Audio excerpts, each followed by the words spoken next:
All right, so I want to share with you a couple of tips that you can do to make your push-up technique a little bit more efficient, but also to increase the intensity, but also make things a little bit, add a bit more variety to your technique as well. So ideally, I want you to be using the hex-shaped dumbbells or the square, just because they have those the flat edges that you can kind of rest the dumbbell onto.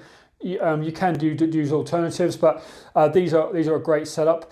What it's going to do for us is it's going to allow us to elevate our hands off the ground, because when those dumbbells are flat to the ground, it's going to allow us to be able to grip the bar. So we're going to have more of a neutral grip instead of more of a flat grip where you normally would on the ground.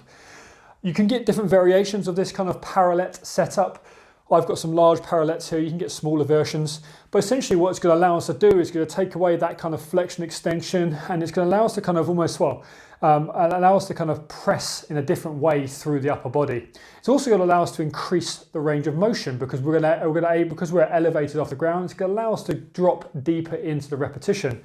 But before we jump in, you can actually, when you set them up, you will kind of want to set them up in that kind of with that quality kind of technique setup. So you want to make sure that your hands are just outside of shoulder width. You want those elbows traveling back to 45 degrees. So you can actually angle the dumbbells so they're just set up as already ready for you.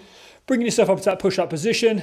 And as I said, we can actually find ourselves working to greater ranges of motion. And this immediately is going to increase the intensity of the exercise. But as I said, it kind of guarantees good technique, and it kind of really allows you to kind of work on improving those mechanics.